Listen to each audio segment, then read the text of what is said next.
सीधी सी बात है, उन घरों में कभी भी तुलसी सूखती नहीं है जिन घरों में माताएं मुस्कुराहट के साथ काम करती हैं। बार बार फूल खिलने खिलने की बात कही गई है, तो बात किसी और के लिए नहीं है, हमारे और आपके लिए ये बातें हैं।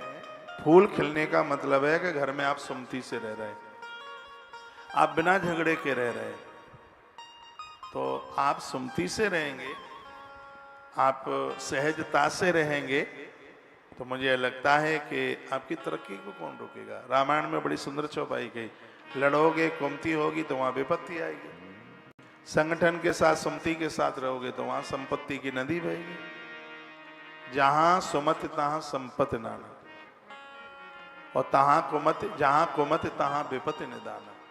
मैं तो बहुत आग्रह पूर्वक कहता हूं ये बात, मेरी बहनों मेरी एक बात मानना, घर में कभी लड़ाई मत लड़ना, कभी घर में झगड़ा मत करना। कैकेयी माता ने लड़ाई की, झगड़ा किया, अयोध्या का अन्नदाता चला गया। जो मिलाए उसमें संतुष्ट हो जाना, लड़ाई मत करना। जिन घरों में झगड़े होते हैं उन घर की भी वंश बेल रुक जाती है, ऐसा महात्मा वैशंपायन कहते हैं। इसमें बड़ी अच्छी बातें कही हैं। घर में गर्भिणी नारी है, घर में लड़ाई मत कीजिए, क्योंकि आपकी आवाज को गर्भ में पलने वाला बच्चा सुन रहा है, और उस समय घर का जैसा माहौल होता है, आने वाले समय में उस औलाद के ऊपर उस माहौल का बड़ा असर होता है। नहीं तो हमने देखा है घरों में, नारी घर में गर्भिणी है, पुत्र वधू है, बहुत कुछ बोला जाता है, उल्टा पुल्टा बोला जाता है, जोर जोर से, और उसको डांट करके बात करेंगे, झगड़े करेंगे, कलह करेंगे। अरे आप और के साथ भी झगड़ा करते हो। इस सब का असर होने वाली संतान के ऊपर होता है। यह ग्रंथ कहता है कि बढ़िया संतान को जन्म देने के लिए आपको अपने घर का वातावरण अच्छा करना होगा। नंबर 1, छत पर ध्वजा लगाइए। नंबर 2, घर के बर्तनों को खाली मत रखिए। नंबर 3, दरवाजे पर पताका पंचपल्लव की, पंचपल्लव जिसमें 5 पत्ते हों। इन सब चीजों का इतना असर होगा कि घर में कोई देवता आकर के जन्म लेगा। गर्भिणी के गर्भ में संतान आई है, 5 पत्ते लो। किसी का की अलाय बलाय जादू टोना टोटका ये सब अपना प्रभाव नहीं दिखाएंगे। क्या क्या है उसमें? आम का पत्ता है, पीपल का पत्ता है, उसमें गूलर का पत्ता है, अशोक का पत्ता है, और उसमें बट पेड़ पत्ते को भी लिया जाता है। तो उसमें से फिर एक कम कर दिया जाता है। चाहे उसमें आप आम का कम कर दें या अशोक का कम कर दें। आम का पत्ता गरीबी नहीं आने देता, और अशोक का पत्ता जीवन में दुख नहीं आने देता। पंच पल्लवों की बड़ी महिमा है। घर में संतान आ रही है, टूटे फूटे बर्तन भाड़ों को अलग कीजिए, ऐसा उसमें मत्स्य पुराण में लिखा है। घर में उस नारी के जहाँ वो लेटती है वहाँ पर अच्छी अच्छी चीज़ें रखिए, अच्छे ग्रंथ रखिए, देव प्रतिमाएं लगाइए, कैलेंडर अच्छे लगाइए, उसके कमरे का वातावरण ठीक कीजिए। वर्णन है ये तो हमारे ग्रंथों में, ये उसमें अग्नि पुराण में भी वो दिति के लिए एक अनुष्ठान बताया था महात्मा कश्यप ने, और वो पालन नहीं कर पाई दिति, इसलिए देवता तो नहीं हो पाए, उसके यहाँ राक्षस चल के आ गए, हिरण्याक्ष और हिरण्यकशिपु जैसे। तो अच्छी संतान को जन्म देने की तो तैयारी आती है। अच्छे बच्चों को जन्म देने के लिए स्त्री और पुरुष 10 महीना जमीन में सोते हैं। 10 महीने पहले से तैयारी होती है कि हम इस प्रकृति के लिए इतनी अद्भुत, इतनी अच्छी संतान को जन्म देंगे। वो दूसरे का घर का नहीं खाते, वो तामसी अन्न नहीं खाते, बिल्कुल टूट पटांग चीजें नहीं खाते। देवियां तो चाय तक का परहेज कर लेती हैं, और यह होना चाहिए। मर्यादा के साथ रात्रि को शयन भी उनके मर्यादा के साथ होता है। कल या परसों में बोला था कि गर्भिणी नारी पाम घी ले करके चोटी खोल के ना सो, चोटी खोल के सोना ये तो बड़ा अशुभ है। हाँ, वो ठीक नहीं है, चोटी खोल करके और सोना उसे ठीक नहीं माना गया, उसे बिल्कुल बढ़िया माना ही नहीं गया है उसे। तो कुछ बातें हैं जिनके ऊपर बिल्कुल ध्यान देना चाहिए। इसमें खान पीन का बड़ा असर होता है। इसमें हम ग्रंथों का स्वाध्याय करें, इसका बड़ा प्रभाव होता है। किसी महात्मा ने जीजाबाई को कहा था, अच्छे वीर पुत्र को तू जन्म देना चाहती है तो महाभारत जरूर पढ़ना, और उसने महाभारत पढ़ करके छत्रपति शिवाजी को प्रकट कर दिया। महाराणा प्रताप की मां ने पढ़ी लिखी कितनी थी वो दुनिया जाने, लेकिन नवरात्रा का व्रत करके उसने महाराणा प्रताप को धरती पर उतारा। ये आप जो इतना अच्छा कुछ करते हैं, पुण्य करती हैं, जब तब भजन साधना, इससे घर और वर को बड़ी तरक्की मिलती है। जो लोग इस धरती पर बहुत बड़े प्रभावशाली हुए, उनकी माताओं की तरफ जरूर झांकिए, चाहे अच्छा हुआ हो चाहे बुरा हो। रावण इतना विद्वान होता हुआ इतना कुकर्मी कैसे हो गया, इतना अपराधी कैसे हो गया? क्योंकि माँ ठीक नहीं थी। पिता तो ठीक था इसलिए विद्वान हो गया, लेकिन माँ ठीक नहीं थी। माँ राक्षसों की बहन थी, निशाचरों की बहन थी, केससी। तो उसका असर हुआ और वो नहीं बन पाया बढ़िया।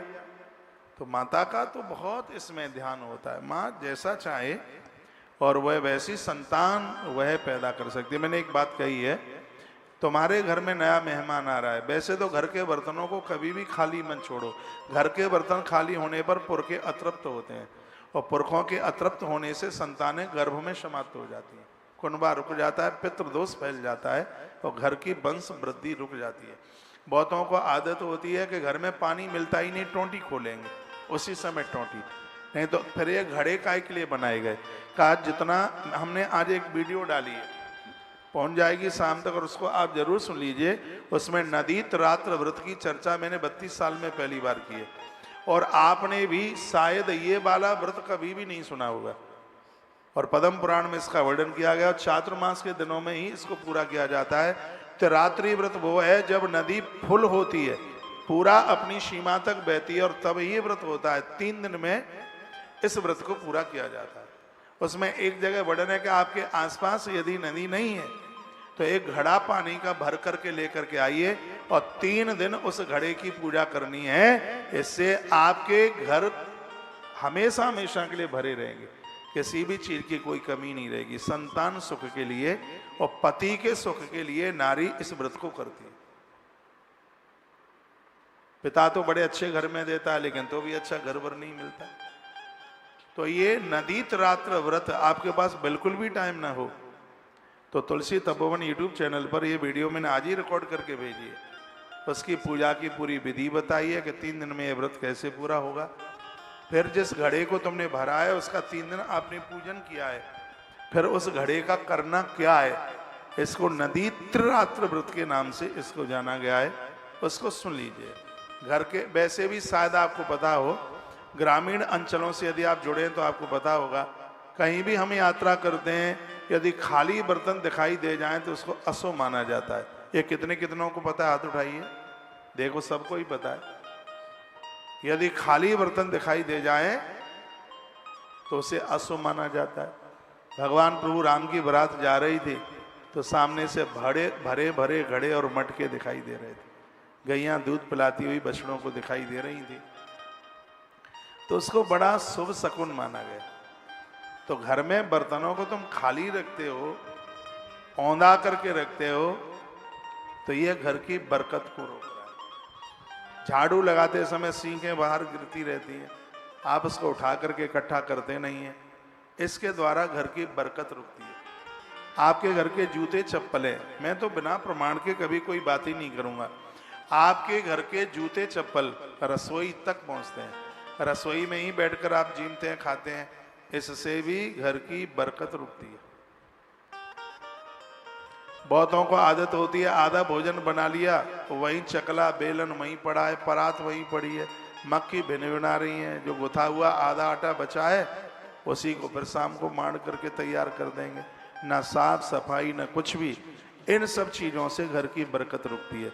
नाभि के नीचे का वस्त्र या नाभि के ऊपर का वस्त्र, कोई भी वस्त्र हो, ये घुसल खाने में पड़ा रहेगा लंबे समय के लिए, इससे भी घर की बरकत रुक जाएगी। आपने कपड़े सुखाने के लिए डाले, उसमें से पानी टपक रहा है, यदि उस कपड़े के नीचे कोई साधु सन्यासी निकल गया और एक बूंद भी आपके उस कपड़े का उसके ऊपर पड़ गया तो 100 गायों का दान भी किया होगा तो भी पुण्य निष्फल हो जाएगा। इसलिए कहा जाता है कि कपड़ों को सुखाने के लिए तो एक विचार करके जगह देखनी चाहिए। ये नहीं है कि जहां डाल दो चाहे जहां पटक दो, उसके लिए। और ये सब चीजें पहले होती थी। नारी का अंदरीय वस्त्र क्या मजाल है कि कोई देख के बता दे, ये पहले सब मर्यादाएं थी। लेकिन हुआ क्या है, कागज के नोट मिले हैं लेकिन संस्कार समाप्त हो गए, कुछ बचा ही नहीं, लाज शर्म ही उतार करके रख दिए है। यह बिल्कुल भी नहीं होना चाहिए। तो घर की तरक्की रुकती है, घर की वंश वृद्धि रुकती है। तो महात्मा वैशंपायन बड़ी बारीकी से इन सब बातों को बोलते हैं, बड़ी अद्भुत ढंग से उस कथा को वो सुनाते हैं। वो कहते हैं कि परिवार में खुशियां हैं, आप उसके लिए प्रमाण दिया जा रहा है कि रुक्मिणी को देख करके और वो सत्यभामा बहुत चिढ़ गई, बहुत ही ज्यादा रूठ गई। उसने झगड़े तैयार कर दिए, उसने कलह तैयार कर दिया। मर्द एक ही जगह हारा है, नहीं तो वो सिंह के ऊपर सवा सिंह है, शेर के ऊपर सवा शेर है। ऑफिस में उसकी अकड़ है, दफ्तर में उसकी अकड़ है। कभी कभी तो इन लोगों की अकड़ हमारे सामने भी चल जाती है, लेकिन घरवाली के सामने भींगी बिल्ली की तरह हो जाते हैं। वहां अकड़ नहीं चलती बिल्कुल, वहां वो परास्त हो जाता, वहां मुंह में से बोल नहीं निकल पाता। जब सत्यभामा ने झगड़ा तैयार किया, इतना बड़ा उत्सव, और किसी किसी स्त्री को तो ऐसी बुरी आदत होती है, जब घर में कोई फंक्शन होगा, कोई उत्सव होगा, तब ये खटपटिया लेकर के लेटेंगी, तभी झगड़ा करेंगी, तभी रूठेंगी। आज उनको मौका मिला। कैकेयी मैया भी उस समय रूठी जब राम गद्दी के लिए तैयार हो रहे थे। और इसको बहुत बड़ा दोष कैकेयी को मिला क्या? अपयश के अलावा कुछ मिला है? प्रकृति उनके ऊपर अपयश का घड़ा रख देती है, तो घर का और समाज का जो माहौल खराब कर। तो ग्रंथाकार वर्णन करते हैं कि भगवान ने कहा, नारद जी आए थे, उन्होंने कल्प वृक्ष का फूल लाके दिया, पारिजात का फूल लाके दिया। देवी तुम झगड़ा मत करो, हम तुम्हें पूरा कल्प वृक्ष ही लाके दे देंगे। ये भगवान कृष्ण बोले। और कथा कहती है कि कभी भी पुरुष के सामने आप अपना ऐसा वाक्य मत रखो, अपना ऐसा वचन मत रखो जिसको मर्द पूरा करने में ही असमर्थ हो जाए। ऐसी मांगे मत रखिए। माता कैकेयी ने ऐसी मांग रखी, तो रामायण के माध्यम से आपने सुना है कि उसके परिणाम क्या हुए। आज माता सत्यभामा भी भगवान के सामने जब वो रूठी और बहुत कुछ ऐसा कह दिया कि यहां से क्या बोला जाए, तो वर्णन किया गया, ये दे भगाधानम धर्मिष्ठे पुत्रदम तथा। जो रुक्मिणी एक मदमान बच्चे को जन्म देती है और ऐसी नारी के सामने रूठ जाना, ये शोभनीय बिल्कुल भी नहीं था। भगवान ने गरुण का आह्वान किया और सत्यभामा को उस पर बिठाया। कार्तिक के महीने में तो कथा बहुत प्रभावशाली है। सत्यभामा को बिठाया और भगवान इंद्र के वन में जाकर के पहुंच गए उस कल्प वृक्ष को लेने के लिए। बड़ी महिमा है कल्प वृक्ष की।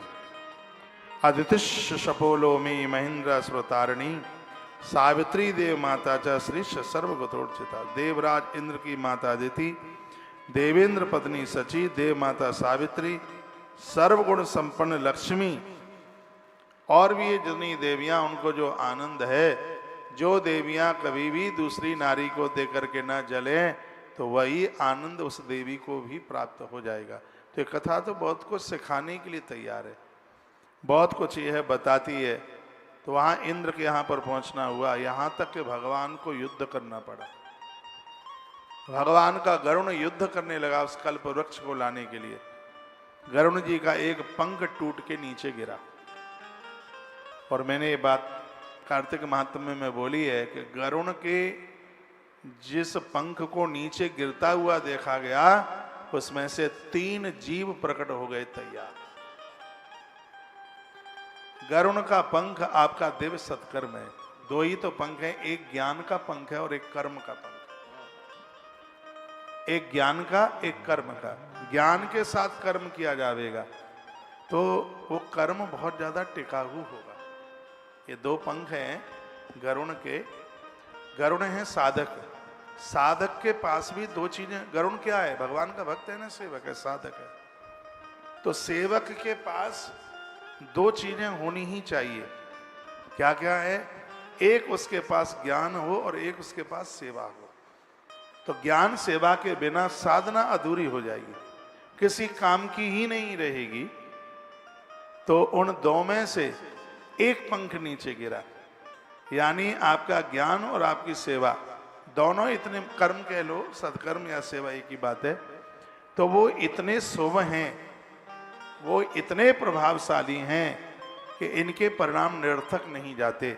इसमें से तीन चीजें आपको मिल जाती हैं। क्या क्या पंख में से तीन? एक था नकुल, जिसे नेबला कहते हैं, एक था नीलकंठ और एक था मोर। ये तीन चीजें जीवन में ज्ञान का पंख होगा या जीवन में सेवा का पंख होगा तो तीन चीजें आपको मिल ही जाएंगी। एक तो नेवला मिल जाएगा, हमारे यहां जिसको नौरा कहते हैं, और ये नेवला की विशेषता है कि वो सांप के टुकड़े टुकड़े कर देता है।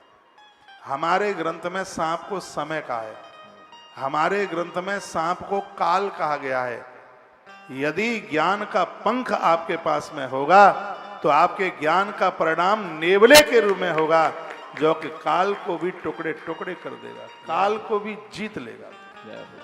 आपकी सेवा निरर्थक नहीं जाती है, आपका ज्ञान निराधार नहीं है, इसमें से तो बहुत कुछ प्रकट होने वाला है।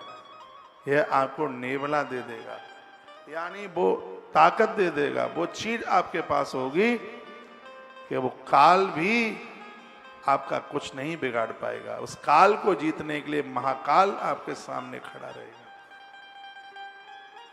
तालियां को ज्यादा तो नहीं बजा दी आपने। दूसरा है नीलकंठ। भगवान महादेव का नाम नीलकंठ होगा। आपके पास ज्ञान भी होगा और सेवा भी होगी तो संसार आपको जहर देने को तैयार है। संसार का तो काम ही है, शरबत कम पिलाते हैं, विष ज्यादा पिलाते हैं। ये हलाहल कालकूट की ही मैं बात नहीं कर रहा, संसार में अपमान ही किसी जहर से कम नहीं है। वो जहर तो एक बार मारता है लेकिन क्षण क्षण में मारता है। याद रखना, ज्ञान आपके पास होगा या सेवा आपके पास में होगी तो संसार के अपमान का विष आपका कुछ भी नहीं बिगाड़ पाएगा, आप नीलकंठ बन जाएंगे। इसलिए साधना निरर्थक नहीं जाती। ये ज्ञान प्राप्त आप कर रहे हैं सत्संग के द्वारा। ज्ञान का मतलब है जीना सीख लेना, ज्ञान का मतलब है समझदारी आ जाना, ज्ञान का मतलब है अज्ञान की समाप्ति और प्रकाश का दिया जल गया है, उसे ही तो ज्ञान कहते हैं। ज्ञान का मतलब है भूल समझ में आ गई है। ज्ञान का मतलब है कि हाँ अब कुछ नहीं है, बस हम ही हैं और कुछ नहीं है। हाँ हम अपने का साथ दे पाएंगे। ये तो कोई दरवाजे तक रोएगा, कोई मरघट तक रोएगा, यात्रा खुद ही करनी है। ये बात समझ में आ जाए, ये ज्ञान का पंख है। ये समझिए इस बात को। आप कहीं भी सेवा करते हैं और आप एक ज्ञान के साथ जीवन जी रहे हैं तो तीन चीजें आपको मिलती हैं। एक है नेवला, एक है नीलकंठ और तीसरा है मोर। मोर की बड़ी महिमा है। मोर संयमी जीव है। 84 लाख योनियों में एक ऐसा मोर है जो संतान को पैदा करने के लिए स्त्री को नहीं छूता। उसके आंख के आंसुओं से मोरनी गड़बड़ी होती है, ये ऐसा हमारे ग्रंथों में लिखा है। तो इसका मतलब है कि मोर वह पंछी है जिसके पंख को भगवान अपने माथे पर लगाते हैं। जो मोर जैसा जीवन जी करके कर्म करते हैं, उनके कर्म के पंख को भगवान अपने माथे पर अपना श्रृंगार का रूप धारण कर लेते हैं। ज्ञान आपको संयमी बना देता है। ज्ञान आपको भोगों से बहुत दूर लेके जाता है। जब तक ज्ञान नहीं आएगा, ज्ञान बड़ा भाई है, वैराग्य छोटा भाई है। जब तक ज्ञान नहीं आएगा तब तक वैराग्य आ ही नहीं सकता। लखनलाल वैराग्य है, राम ज्ञान है। लक्ष्मण यदि किसी से प्रेम करते हैं ज्यादा तो ज्ञान से ही वो प्रेम करते हैं। इसका मतलब है वैराग्य यदि कभी समर्थन करता है तो वैराग्य हमेशा समझदारी का समर्थन करता है। समझदारी के साथ रहिए, जागते हुए राम बनकर। राम की तो बड़ी महिमा। तो इस ग्रंथ के माध्यम से जो अद्भुत बातें कही गई हैं बड़ी विशेष हैं, कल्प वृक्ष को जीतने के लिए। और यहाँ पर यह युद्ध हुआ, उसमें भगवान की विजय हुई।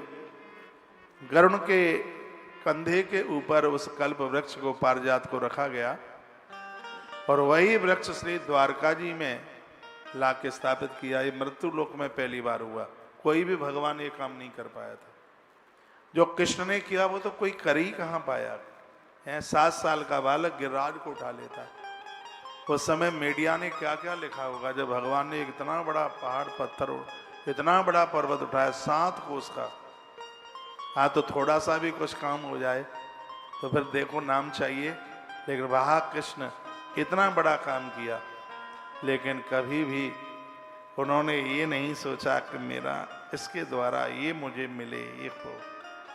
मैं कहूँगा अवतार बहुत हुए हैं धरती पर, लेकिन सब कुछ पा करके जिसने अपने 5 छटाक भर नहीं रखा वो भगवान श्री कृष्ण है। कृष्ण अपने संग कुछ लेके नहीं गए। कृष्ण का जो जीवन बड़ा अद्भुत है। यहाँ तक कि कृष्ण ने अपने स्वर का भी दान कर दिया लास्ट में। भगवान श्री कृष्ण अपना कंठ किसी को देके चले गए मृत्यु लोक में, उसका नाम मीरा है। जो संगीत के जानकार हैं वो कहते हैं मीरा तो होठ हिलाती थी, मीरा के अंदर से जो आवाज निकलती थी वो भारतीय किसी नारी की आवाज नहीं, वो ब्रजभूषण भगवान श्री कृष्ण की आवाज होती थी। मीरा का स्वर ऐसा मधुर था कि संसारी व्यक्ति का कोई ऐसा स्वर हो ही नहीं सकता। तब संतों ने अपने प्रवचन में कहा यह नारी तो होठ हिला रही है, इसके अंदर से जो स्वर निकल रहा है वो बंसी बारे का स्वर है, वो वेणु वाले का है, वो कन्हैया का है, वो कृष्ण का है।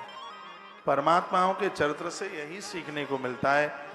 भगवान के जीवन में कभी संग्रह नहीं, कभी कुछ इकट्ठा ही नहीं किया, और कोई चीज रखी रहेगी उसमें से गंध आएगी, दुर्गंध आएगी। इसको तो खर्च करने में ही आनंद है। ईश्वर ने आपको शक्ति दी है, भक्ति दी है, ये सब कुछ दिया है, ये संसार के भले के लिए ही है। ये ग्रंथ ऐसा कहता है।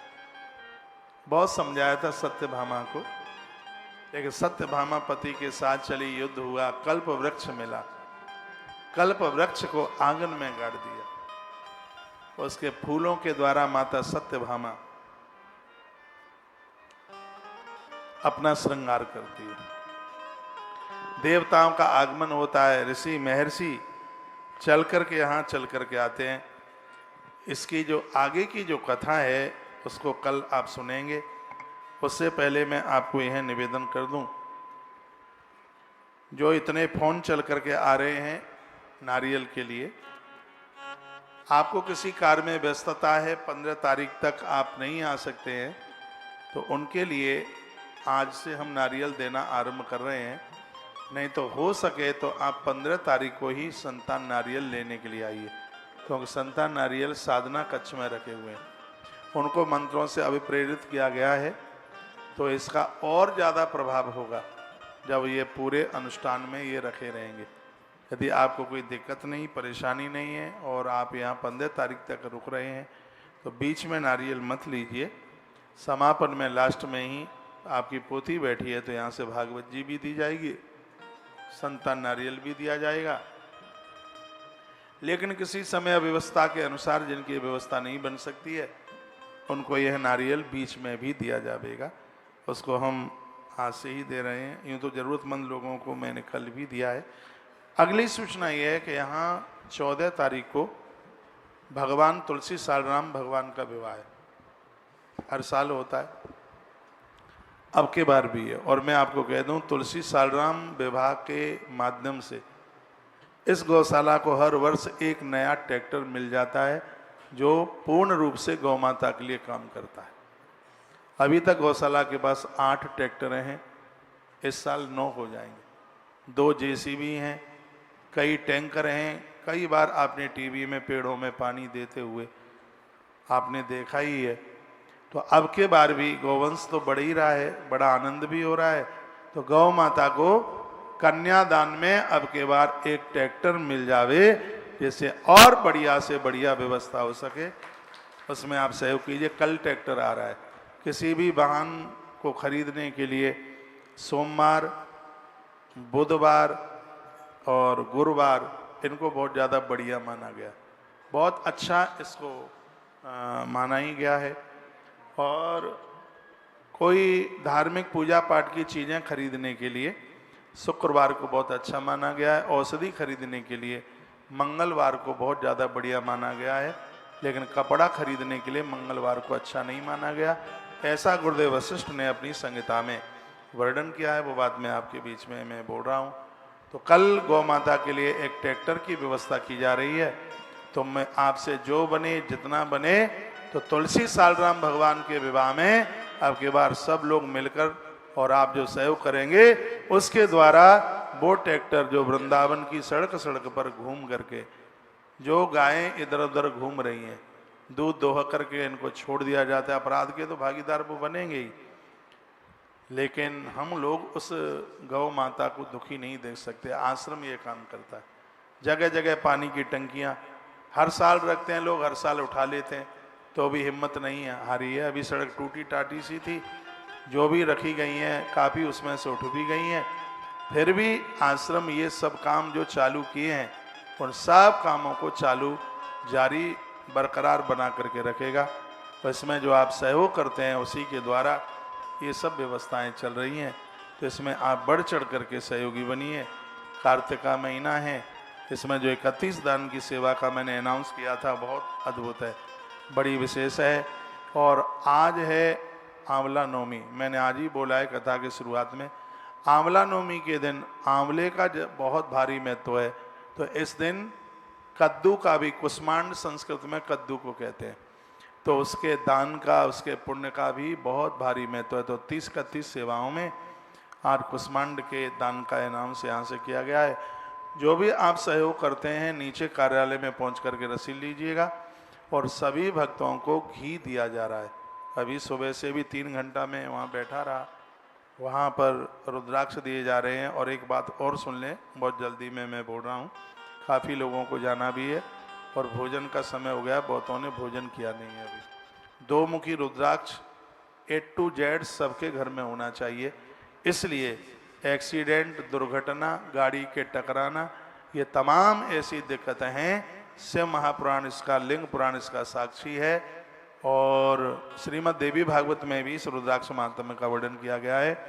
अकाल मौत से 2 मुखी रुद्राक्ष बचाने का काम करता है। एक्सीडेंट गाड़ी का ना, वो जो ट्रांसपोर्ट का काम करते हैं, हर समय सड़क पर ही रहते हैं, गाड़ी पर रहते हैं, घर से बाहर ही रहते हैं, तो उनके लिए 2 मुखी रुद्राक्ष किसी वरदान से कम नहीं है। बच्चों की पढ़ाई के लिए, विद्या के लिए 3 मुखी रुद्राक्ष धरती का वरदान है। गर्भ में संतान मौत को प्राप्त न हो, गर्भिणी नारी को बच्चे को जन्म देने में वो सुरक्षित बनी रहे ठीक से, बेटा और बेटे को जन्म देने वाली माँ दोनों, उसके लिए 4 मुखी रुद्राक्ष गर्भिणी नारी के कक्ष में रखिए। 5 मुखी रुद्राक्ष बीमारियों से हमें बचाएगा और हमें नास्तिक होने से भी बचाएगा। धार्मिकता के लिए, भगवान के पूजा पाठ के लिए 5 मुखी रुद्राक्ष, स्वास्थ्य के लिए रुद्राक्ष 5 मुखी किसी वरदान से कम नहीं है। 6 मुखी रुद्राक्ष युवा बच्चों के लिए, जो विवाह के लायक हो रहे हैं, अपने मन मुताबिक शादी न करें, हैं, घर की बदनामी हो जावे, कुछ ऐसे रास्ते का चुनाव ना करें जो शर्मनाक हो। भैया माइक खोल। 6 मुखी रुद्राक्ष के मालिक स्वयं भगवान कार्तिकेय है। तो 6 मुखी रुद्राक्ष उन युवा बच्चों के लिए किसी वरदान से कम नहीं है। और जो 7 मुखी रुद्राक्ष है वो व्यापार वाणिज्य को बढ़ाने के लिए, पैसा गलत जगह खर्च ना हो उसके लिए। ग्रंथ तो कहता है कि भगवान के समान लोग धनवान हो जाते हैं। भगवान के समान धनवान होने का मतलब आप जानते हैं, द्वारका तो नहीं मिल जाएगी, लेकिन वैभव भगवान के समान मिल जाएगा। वो क्या है? भगवान शराब नहीं पीते हैं, पैसा कमाकर आप भी शराब नहीं पियोगे। भगवान जुआ नहीं खेलते, धन कमाकर आप भी जुआ नहीं खेलेंगे। भगवान का पैसा और उल्टे पुल्टे कामों में नहीं लगता, तो आपका भी धन उल्टे काम में नहीं लगेगा। इसी को कहते हैं कि भगवान के समान धनवान हो जाना। इसी का नाम है धनवान, भगवान के समान। किसी ने मुझे प्रश्न कर दिया, आपने कहा 7 मुखी रुद्राक्ष भगवान के समान धनवान बना देता है, तो आप बताइए कि उसे द्वारका कैसे मिल जाएगी? आप बताइए उसे सोने की अयोध्या कैसे मिल जाएगी? मैंने कहा भगवान के समान धनवान होने का मतलब है कि भगवान का धर्म उल्टे पुल्टे काम नहीं करता, जुआ नहीं खेलता, शराब नहीं पीता, जीवों की हत्या नहीं करता। तो आपका धन भी किसी भी प्रकार का अधर्म न करे, यही भगवान के समान धनवान होने की बात है। तो आपका पैसा उल्टे पुल्टे कामों में न जाए। ऐसे कोई काम ही ना हो जिसमें रिश्वत देनी पड़े, ऐसे कोई काम ही ना हो कि जो पैसा पुलिस स्टेशन में देना पड़े। तो आपके पास में बढ़िया कमाई हो, भगवान जिसको स्वीकार करें, उसके लिए 7 मुखी रुद्राक्ष किसी वरदान से कम नहीं है। जो हमने यहाँ से एक बैग थैला आपको दिया है, उसमें ये सब रुद्राक्ष हैं जो मैं बोल रहा हूँ। सबके घर में सूर्य चक्र अपने कारोबार में, दुकान में लगा दीजिए, ग्राहक का सीधी दृष्टि उसके ऊपर पड़े, तो वहां के लिए भी बड़ा शुभ है। अपने मंदिर में भी लगाइए, क्योंकि मंदिर में 5 देवताओं की पूजा जरूरी होती है, उसे पंचदेव उपासना कहते हैं। भगवान गणपति, माँ दुर्गा, सूर्य नारायण भगवान, भगवान विष्णु और भगवान महादेव। आज हमने एक बड़ी अद्भुत बात पढ़ी है। क्या पढ़ा है?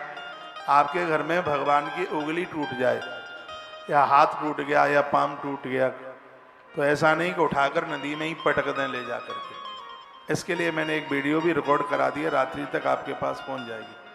कहा गया भगवान शंकर, भगवान सालग्राम और जिन प्रतिमाओं की प्राण प्रतिष्ठा नहीं हुई है, वो प्रतिमाएं खंडित नहीं मानी जाती। जीवन भर आपने उनका पूजन किया, थोड़ी सी उंगली क्रैक हो गई और सीधे गंगा जमुना जी में जाकर के डुबकी लगा दी।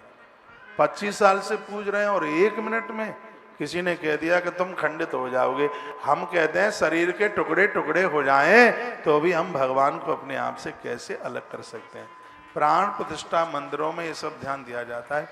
यदि आपको बदलना ही है तो उस प्रतिमा को घर के आले में कहीं किसी जगह रख दीजिए, दूसरे रख लीजिए वहां लाके, लेकिन चाहे जहां चाहे जैसे पटक पुटक करके भाग आए।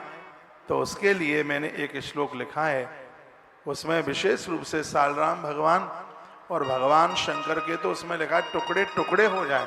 सालराम भगवान के टुकड़े टुकड़े हो जाएं तो भी उनकी पूजा पूरा का पूरा फल देती है, कहीं से कटौती होती ही नहीं। शंख कभी खंडित नहीं होता। 100 दाने तक जब तक माला में मनका है तब तक माला खंडित नहीं होती। जो 100 के ऊपर के 108 हैं, 8 हैं 100 के ऊपर, तो उसकी तो जप में गिनती कहाँ होती है। उसकी जब आप 108 बार जपते हैं तो उसकी गिनती 100 ही बार होती है। जब तक आपकी माला में 100 मन के हैं तब तक अपनी माला को आप छोड़िए मत। आप माला ही त्याग देते हैं, मनिया कम है तो मन का डाल लो उसमें। आप पूरी माला को क्यों छोड़ रहे हैं 25 साल से, और आप माला पर जप कर रहे हैं, 5-4 मनिया उसमें चटक गए तो आपने माला ही पूरी रिजेक्ट कर दी। माला का प्रभाव नहीं जानते हैं आप। माला बड़ी प्रभावशाली है, चाहे वो फूल की माला हो, इसका दुरुपयोग तो होना ही नहीं चाहिए। इंद्र ने माला को कुचल दिया था, तो आपको मालूम है कि कितने कष्ट भोगने पड़े थे। कभी भी फूलों को कुचल करके न चले। माला पर जप करते हैं उसको धरती पर न छोड़े, आले में रखें, मंदिर में रखें या खूंटी पर लटका दें। ध्यान रखा रहे इन सब चीजों के लिए। तो आपके घर में पंचदेव उपासना हो। आपके घर में शालराम भगवान पूजा नहीं कर सकते हैं तो तुलसी के गरुआ में रख दीजिए, विष्णु भगवान रख लीजिए, कृष्ण भगवान को तो जरूरी ही रखिए, जिनके द्वारा घर मधुर मधुर ही होता है। सूर्य भगवान का सूर्य चक्र रख लीजिए, नर्मदेश्वर भगवान रख लीजिए, है? कितना आनंद हो जाएगा। जय श्री राधे। बैठिए।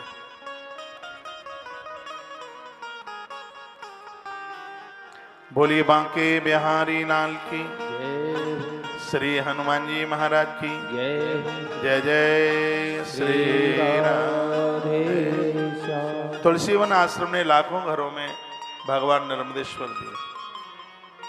तुलसीवन आश्रम ने कितने घरों में गोमती चक्र और कौड़ी दी। इस देश को पता ही नहीं था कि गोमती चक्र का क्या प्रभाव है। स्कंद पुराण में गोमती चक्र की महिमा, गोपी चंदन की महिमा, तुलसी की महिमा, एक साथ लिखिए, जिसके घर में तुलसी की पूजा होती है देवताओं को गोपी चंदन लगाया जाता है, जिसके मंदिर में सालराम भगवान के पास में गोमती चक्र होता है, घर में रहने पर भी उन्हें श्री द्वारका जी में रहने का ही फल प्राप्त होता है।